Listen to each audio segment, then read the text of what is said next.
Pues yo creo que ya. Ok. Bienvenidos a todos a esta cuarta clase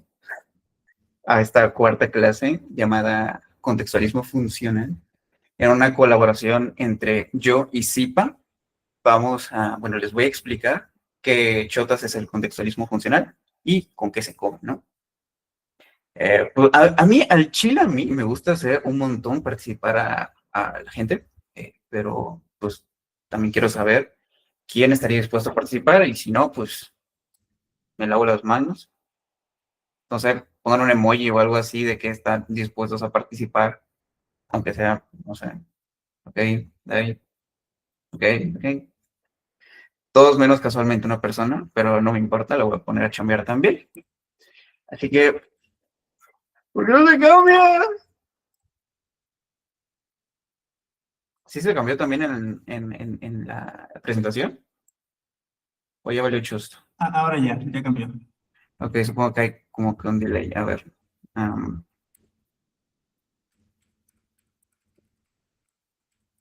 Ok, estoy valiendo chosto, así que aguanta.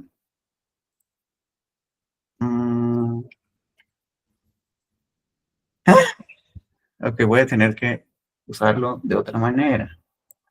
Perdón por los problemas técnicos. Ya ni pedo, ahí están. Ya se ve, ¿no? Ya, ahora sí, ya se ve. Bueno, según yo, no sé, ¿ahí se ve? Pongan un emoji aunque sea, no me dejen hablando solo. Muchas gracias, gracias, Alexa, gracias. Ok, ahora sí, vamos a empezar. Perdón por eso. Primero que nada, vamos a empezar con el origen y los fundamentos filosóficos del contextualismo. Por ahí de 1942, Stephen Pepper lanza un libro llamado Hipótesis del Mundo, en donde formula 4 hipótesis como hipótesis que cada uno utiliza para entender el mundo, en donde formula 4: el formismo, el mecanicismo, el contextualismo y el organicismo. Vamos a tomar en cuenta aquí lo que nos importa, ¿verdad? Para no meter paja, es el contextualismo, el cual nace a raíz de una metáfora, la cual es el acto en el contexto. ¿Qué quiere decir el acto en el contexto? Quiere decir que nada tiene un significado aislado. ¿Esto qué quiere decir? Que eh, una conducta una conducta no aparece porque sí. La acción, o sea, una conducta, tiene un sentido o un propósito, o sea, es reforzada por una consecuencia, y un evento se va a entender con su historia y su situación, o sea, una conducta se entiende desde el contexto. Entonces llega Stephen Hayes, lee este libro, ¿no? Lee lo publicado por Stephen Pepper y dice, ok, a ver, presta, le interesa, y en 1988 él lanza este artículo de nombre largo y en inglés, que es algo así como encontrando el núcleo filosófico en una revisión de el libro de Stephen Pepper, ¿no? Lo lee, pero se hace una pregunta. ¿De qué manera podríamos convertir el contextualismo en una filosofía que nos pueda ayudar a la ciencia del comportamiento? Entonces, en 1993, lanza Analytic Goals and the Varieties of Scientific Contextualism, en donde menciona 2 tipos de contextualismo. El contextualismo descriptivo, el cual va a describir eventos dentro del contexto, integrando la historia de la persona, pero únicamente va a buscar describir los eventos.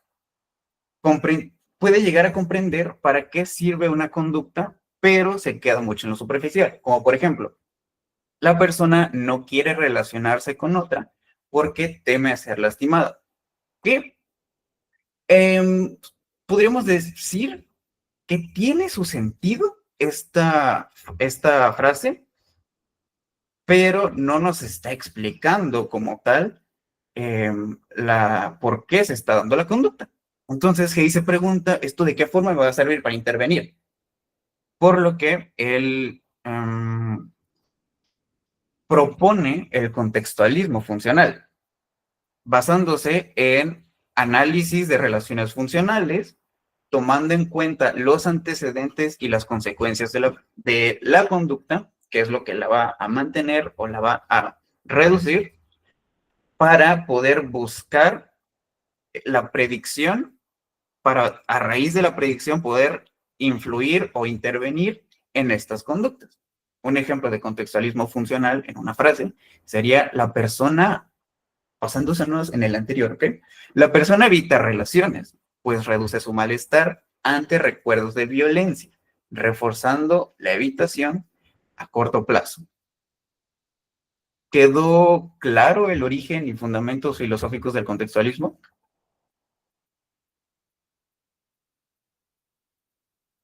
Sí. Ok, ninguna. Ok, va. Perfecto. Entonces, el contextualismo funcional se va a basar en ciertos principios centrales. El primero de ellos es la verdad pragmática, que viene de la filosofía del pragmatismo. ¿Qué es la filosofía del pragmatismo? Es aquello que va a valorar lo práctico y lo útil, y se va a enfocar en qué es lo que se está haciendo y para qué sirve lo que se está haciendo. ¿Queda claro qué es el pragmatismo desde la filosofía? Porque ahorita les toca a ustedes. No sé, levanten la mano, hagan algo, digan algo, tiren un tomate, no sé, hagan algo. O digan que no, porque también es válido. Profe, Ok, ¿se podría tirar un ejemplo, por favor? La verdad, no es como que esté muy relacionado con este término. Entonces, ok. pues, De hecho, justo vamos a ver un ejemplo de qué manera el pragmatismo entra en el contextualismo funcional. Ahí va. Tenemos los dos ejemplos anteriores, vamos a estarlos utilizando bastante estos dos ejemplos. Bueno, uno en específico. Tenemos primero que la persona no quiere relacionarse con otra porque teme ser lastimada. Y el otro ejemplo, el del contextualismo funcional, que dice, la persona evita relaciones, pues reduce su malestar ante recuerdos de violencia, reforzando la evitación a corto plazo. Mm, a ver, leyendo únicamente esto, de que el pragmatismo valora lo práctico y lo útil y se enfoca en qué se hace y de qué manera sirve. ¿Cuál de estos dos creen que se acercaría más? Es más, por un chocolate el día del Congreso, ¿cuál de estos dos se acercaría más al pragmatismo? Voy a echarles la mano acá, remarcando qué se hace y para qué sirve. ¿Cuál de estos dos sería o llevaría la verdad pragmática y por qué? Alexa. La persona evita relaciones, pues reduce sus malestar ante recuerdos de violencia, reforzando la evitación a corto plazo. Okay. Pues toma lo funcional y lo práctico, ¿no? Ok, ¿a qué te refieres con lo funcional y lo práctico? Bueno, o sea, explica. El pragmatismo Okay. es eso, ¿no? Explicar, eh, sí, ¿no? Explicar la conducta, Ok, el pragmatismo no necesariamente explica la conducta, pero sino como que se enfoca. se enfoca en explicar. Ah, ok, valora su utilidad. Ajá. O sea, te dice, sí está chido, sí, es útil, o te dice, no, no es útil, ¿sabes qué? Borra, hermano, borra. Ok. Sí, sí, más o menos. Ujú. Digamos que el pragmatismo es como un filtro. Bueno, los principios centrales en general son como que filtros dentro del contextualismo funcional. Y efectivamente, este ejemplo sería el correcto, Y porque justamente nos está explicando la función o la utilidad de la conducta de evitación. La persona evita relaciones. ¿Por qué? Porque reduce su malestar de los recuerdos, ¿ok? Ahora, pasamos al siguiente. Comportamiento en contexto. La conducta no tiene un sentido por sí sola. No, una conducta no va a aparecer de la nada, no va a spawnear así, no va a aparecer, sino que va a ser una respuesta de la persona hacia, dependiendo del contexto, esa persona va a dar una respuesta. No es que la conducta aparezca de la nada, sino que es una respuesta al contexto. ¿Ok? Si se entiende el comportamiento en contexto. Hasta aquí. Ok, ok, ok, ok. Bien, bien, bien, gracias. Entonces, regresando al ejemplo de antes. La persona evita relaciones, pues reduce su malestar ante recuerdos de violencia, reforzando la evitación a corto plazo. ¿Sabemos o serviría el comportamiento en contexto en este ejemplo, tomando en cuenta que la conducta es una respuesta al contexto de la persona? ¿Por otro chocolate? Ah, sí, voy a irlos anotando a quienes participen para el día del congreso, pues darles un chocolate.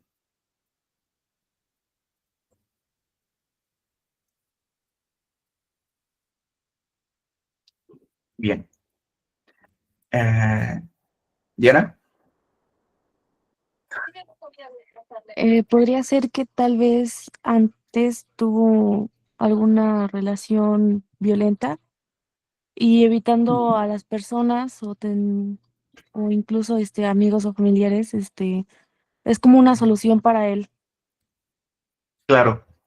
Sí, justamente, porque está explicándonos el contexto de es el MOI.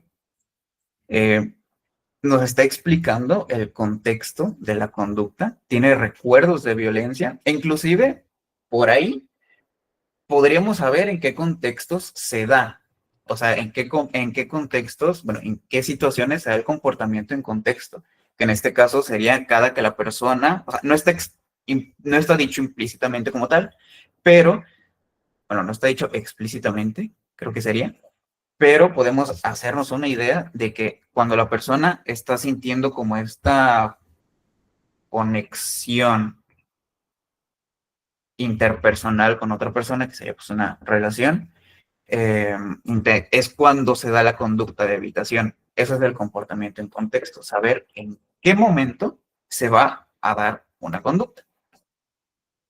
¿Quedó claro el comportamiento en contexto? Ok, ok. Bien, bien, bien, bien. Bien, gracias. Y pasamos al último principio central, que sería la predicción utilidad. No solo debemos quedarnos con una explicación como lo hace el contextualismo descriptivo, sino que debemos también poder predecir una conducta para, a partir de esa predicción, podamos intervenir desde ahí. Aquí sí, no voy a dar chocolates, pero quiero que ustedes me ayuden a partir de este ejemplo, el de la persona que habita relaciones, ¿qué conductas podríamos predecir y en qué contextos y qué utilidad le podríamos dar a esa predicción? Ok, vi que Uday lo levantó primero y de ahí Diana. Uday. En cuanto a predicción, Ah, esta conducta de evitación la ok, va a repetir XD, la va a repetir ante contextos, situaciones bastante similares. ok, muy bien. En utilidad ¿Qué utilidad? Ajá, es, ah, en utilidad que esto va a reducir un malestar de manera inmediata, o por lo menos a corto plazo. ok. ¿Cómo habías dicho? Ahí. Reducir. A reducir un malestar de manera inmediata, a corto plazo. Ok, y nos serviría para una intervención, esa predicción, utilidad. Así es, porque con base a esa información, a la predicción y entender la función de esa conducta, podemos ya emplear de esa manera la tecnología que Ok. nos brinde, pues, la corriente que estemos usando en ese momento, ya sea CT, ya sea FAB, ya sea TCC, ya sea Gestalt, Humanismo, Pro Max. Ok, entendible, entendible. Ok, muy bien, Uday. Es más, sí, sí, vamos a darte un chocolate también. Bien. Diana, Pues aparte de seguir un patrón, puede utilizar incluso él mismo la violencia en predicción. ok, ¿cómo así? No entendí, perdón. Que en sí, pues, pues por ciertos actos que tuvo antes, puede aplicar la violencia después. O sea, que la persona aplique violencia. Sí, Ok, eso podría pues, ser, podría ser. O sea, no vamos a decir que no, pero creo que yo creo que te estás yendo tal vez un poquito a, ¿cómo decirlo? Te estás yendo un poquito muy al futuro de lo que podría pasar a raíz de del texto, ¿no? De que la ujú, persona evita las relaciones. Em, a lo que se refiere más predicción de utilidad es, por ejemplo, a partir de este texto de que la persona evita relaciones, a partir de este texto, ¿qué podrías o de qué manera se podría predecir la conducta? Como dijo Dai, por ejemplo, la conducta de evitación ante contextos similares. A a lo que Dai se refería era que la conducta, que podemos predecir que la conducta de evitar se va a dar ante cualquier contexto que tenga que ver con alguna relación interpersonal o ok, relación íntima. ok, ok, ok. ¿Sí? Sí, sí, sí, ¿Quedó claro? sí, sí. Va, va, va. Ok. ¿Alguna duda, comentario, queja, transferencia bancaria sobre predicción de utilidad?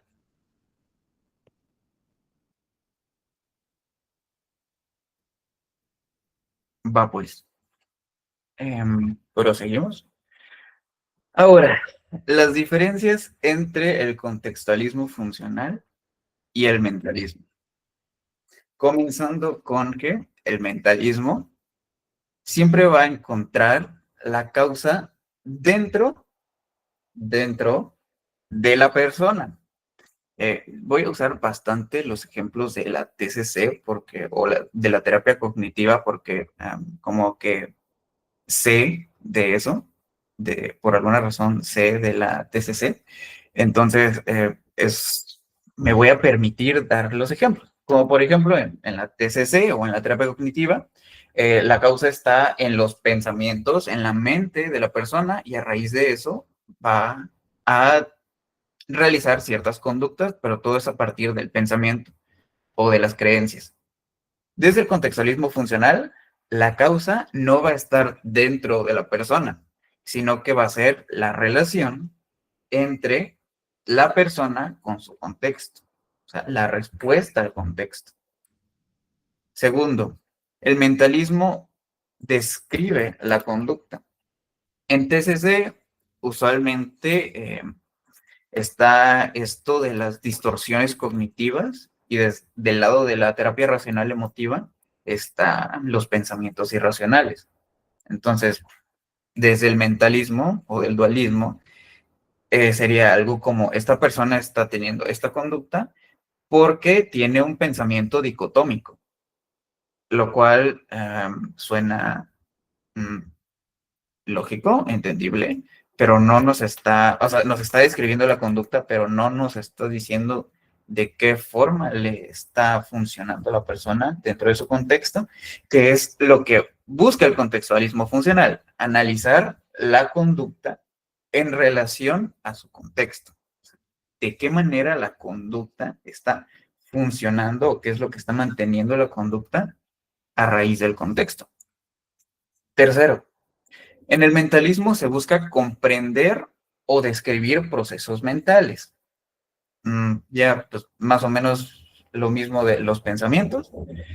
Y desde el contextualismo funcional se busca predecir, como anteriormente dijimos, predecir e intervenir a partir de esa predicción en la conducta que se da a raíz del contexto.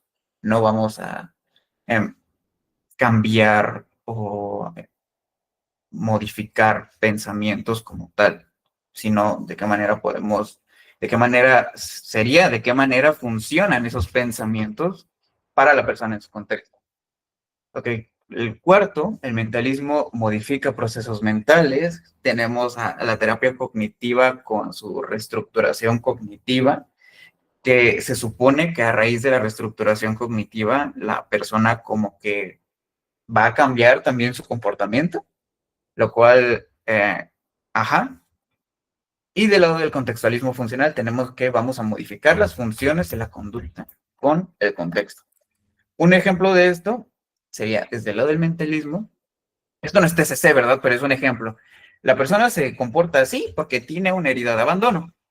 No se puede describir, pero como que no nos está explicando funcionalmente por qué. Y desde el contextualismo funcional sería algo más como la persona evita esto porque pasa esto, cuando sucede esto. Nos ayuda a predecir la conducta.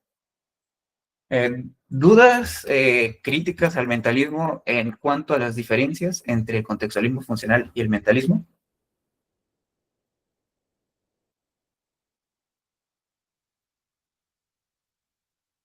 ¿Hay?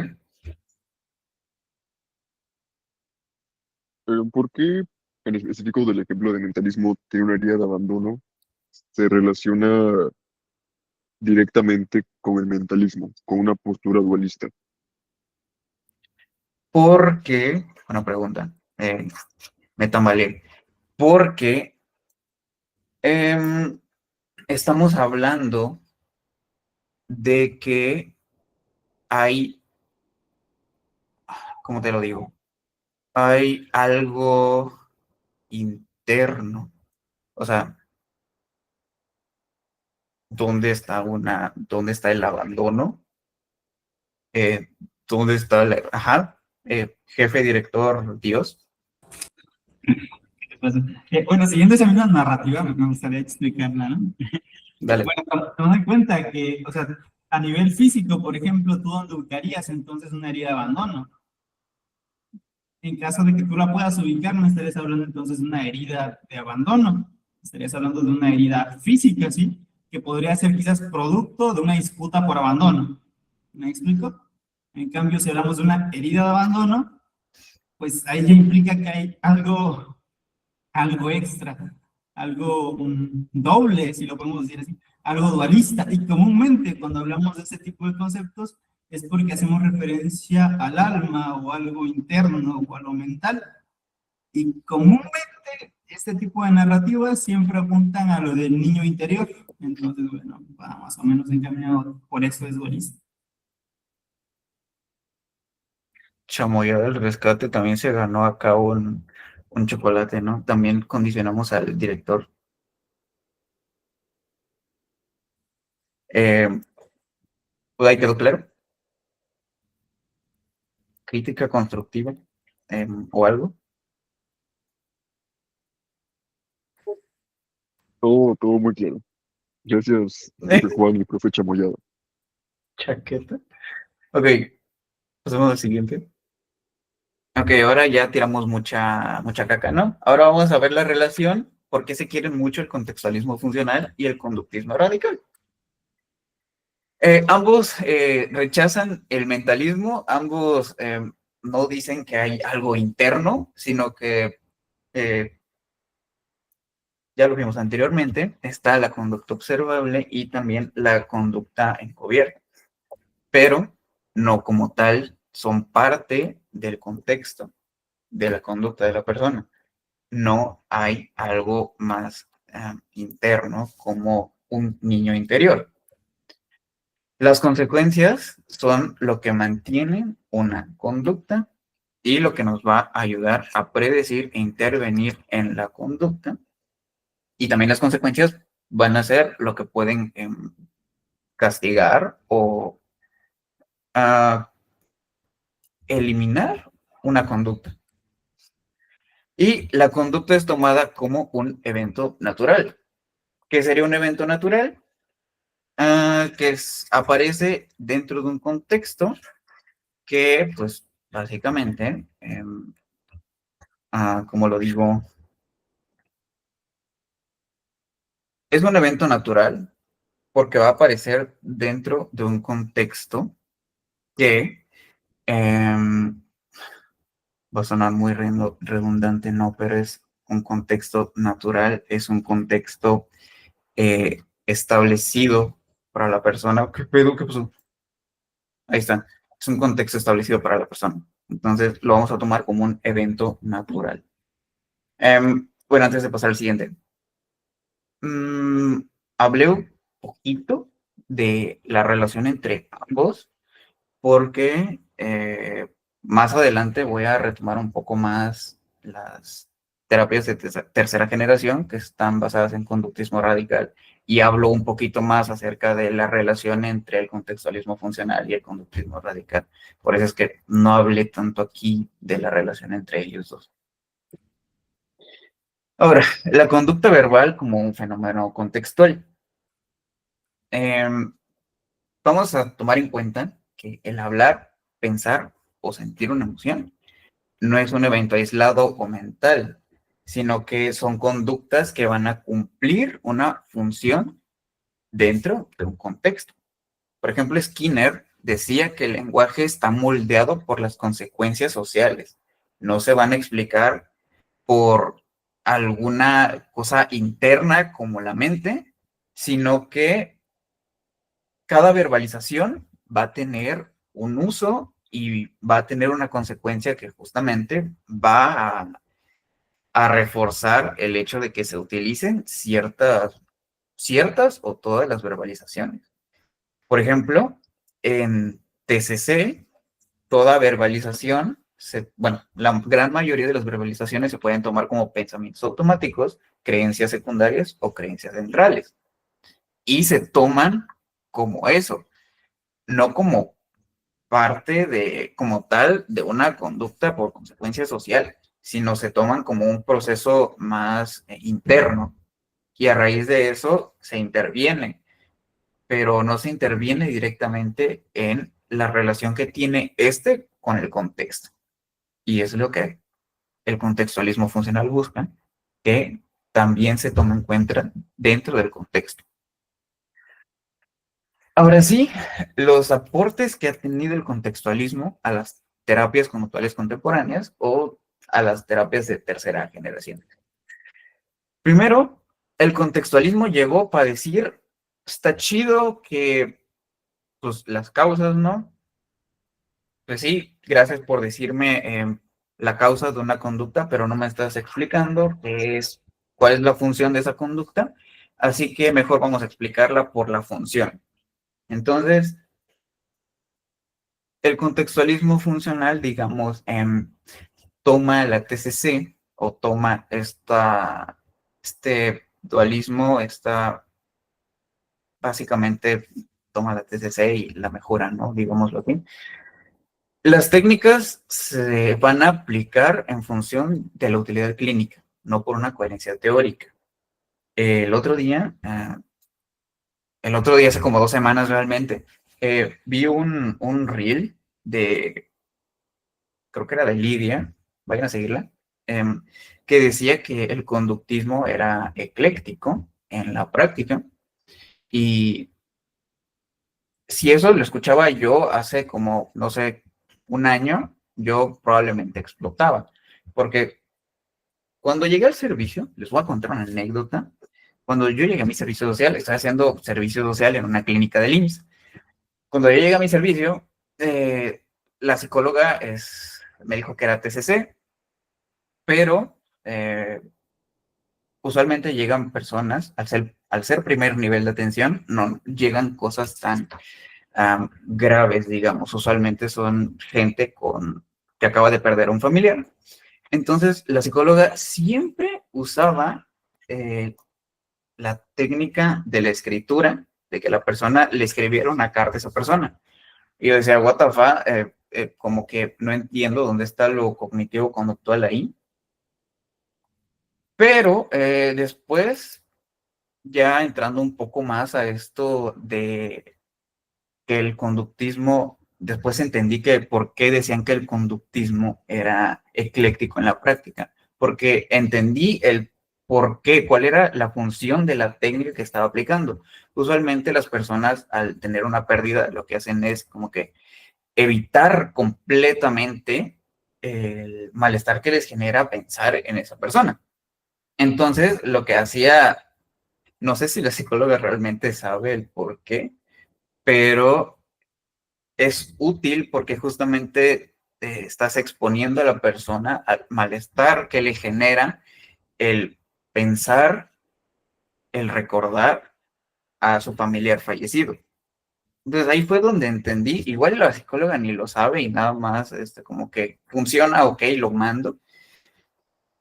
Ajá, eclecticismo en técnicas, por eso en la práctica de intervenir, no en marco teórico, por eso no por una coherencia teórica, ¿ok? No en una coherencia teórica. Entonces, ¿por qué funciona? Porque la persona se está exponiendo. Entonces, las técnicas pueden ser eclécticas siempre y cuando sepamos por qué o cuál va a ser la función de esa técnica en la práctica clínica. No quiere decir que haya, como dijo el director Dios, no quiere decir que sea un eclecticismo teórico, que digamos que el inconsciente se refuerza porque el niño interior está teniendo una pulsión de muerte, ¿ok? Antes, causa, se buscaba cambiar o eliminar los pensamientos, por ejemplo, en la TCC, que buscaba la reestructuración cognitiva más que nada, y ahora lo que se busca es cambiar la función de la conducta dentro de su contexto natural. Y esto nos lleva a las terapias actuales, comenzando por FAB, que ¿de qué forma aplica el contextualismo? El contextualismo FAB lo aplica en la relación terapéutica. No voy a intentar como que hablar de las terapias de tercera generación, pero a la vez no tanto porque como que hay clases enteras para eso, ¿no? Entonces no quiero hacer tanto spoiler. Pero en FAB lo que se busca es que mediante la relación terapéutica puedan haber evocaciones de ciertas conductas clínicamente relevantes y a partir de ahí eso se toma como una conducta en un estado natural. Entonces a raíz de ahí se puede hacer una intervención para modificar la función de la conducta. Ahí es donde entra el contextualismo. En de qué manera lo que ocurre dentro de... perdón. Lo que ocurre dentro de la sesión es en un estado natural. Del lado de la DBT, como que la DBT no utiliza o no entra tanto dentro del contextualismo funcional porque tiene más del lado de la teoría biosocial. ¿Sí era biosocial? Sí, creo que sí. La DBT no se centra tanto en el contextualismo funcional, pero podemos rescatar que, por ejemplo, en DBT se utiliza mucho la validación de emociones. Entonces, la conducta se puede explicar y validar mediante contingencias y contexto. Esto apela a la dialéctica. La dialéctica, que es como la base número 1 del DBT, es que puedas aceptarte a ti, aceptar el contexto, pero a la vez puedas modificar las conductas que tienes y modificar la función que éstas tienen. Ahí entra el contextualismo. Del lado de ACT, o terapia de aceptación y compromiso, es como que pues, el mero mole, ¿no? Porque pues Stephen Hayes hizo ACT y también el contextualismo funcional, entonces como que aquí entra mucho. En ACT no se combaten directamente los pensamientos, sino que se van a modificar en relación a la función que estos tengan en su contexto Y lo que es importante, o como le llama ACT, los valores para la persona.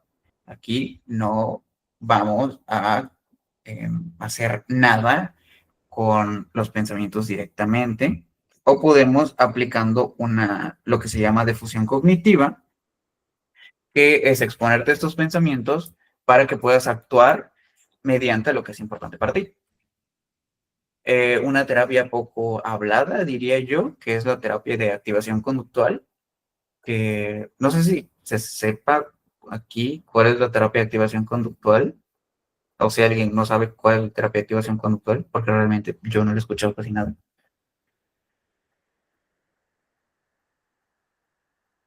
¿Todos sabemos cuál es la terapia de activación conductual o no?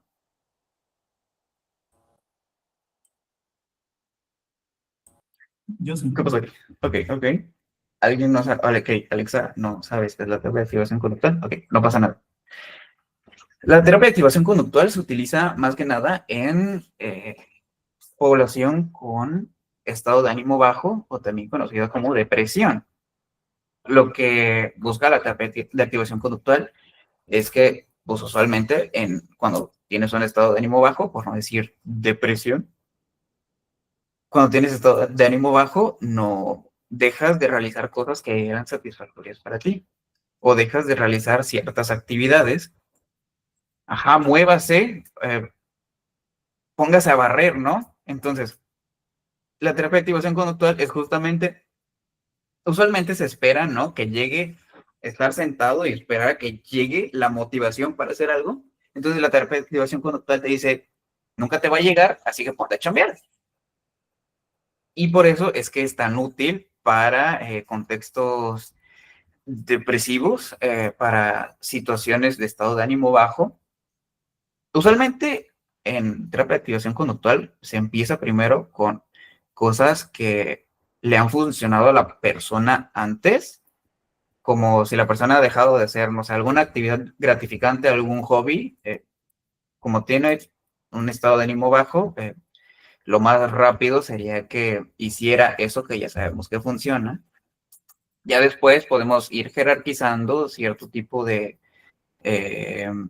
actividades con el fin de que de que la persona pueda tener lo que le llama reforzadores naturales, para que a partir de las nuevas, bueno, no las nuevas, bueno, sí, para que a partir de estas acciones pueda volver a tener estos reforzadores y podamos reducir el estado de ánimo bajo.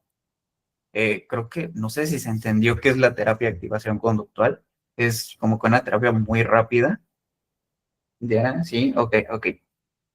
Desde la terapia de activación conductual no se va a trabajar con el pensamiento. Aquí sí, nada de pensamientos. Aquí, puro hacer. Vamos a modificar el contexto de reforzamiento. Te vas a activar no porque deberías o no porque quieras, sino porque es lo que funciona y por lo que te ha funcionado. Y ya finalmente, como frase final, gracias al contextualismo funcional, las intervenciones pueden ser más personalizadas al contexto de la persona.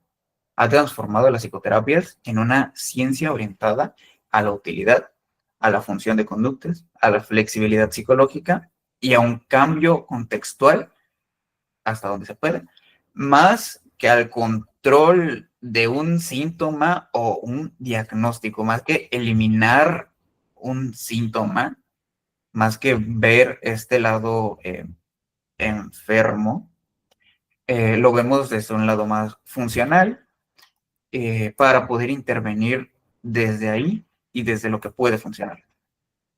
Miguel, bueno, antes no sé si hay alguna duda en general, antes de terminar.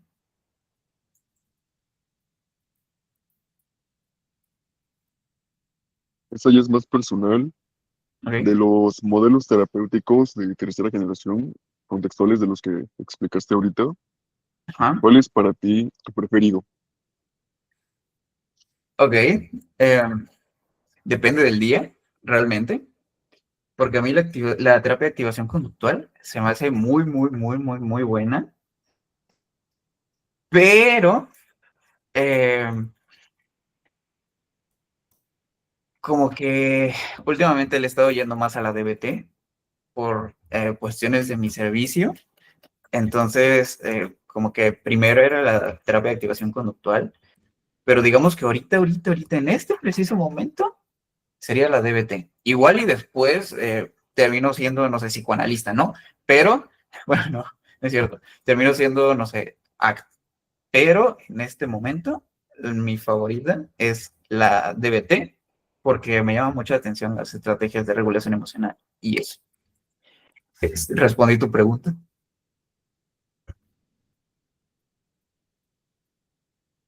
Mm. Perfecto. ¿Alguien más? ¿Algún comentario o pregunta? ¿Transferencia interbancaria? ¿No?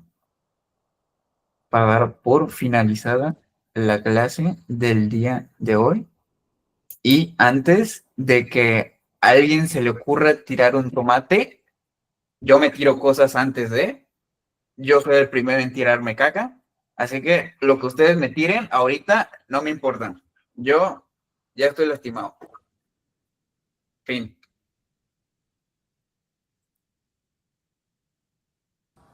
Lo dice para evitar que le tiren tomates. Muy bien, Juan, me encantó. Felicidades. Ya puede ser psicólogo ya graduado. Te falta el título, la cédula, la Yo por tesis. tesis de sexualidad en adultos mayores. Uy, no, ay, quiero esa, ¿eh? Te quiero mucho, te quiero mucho. Felicidades.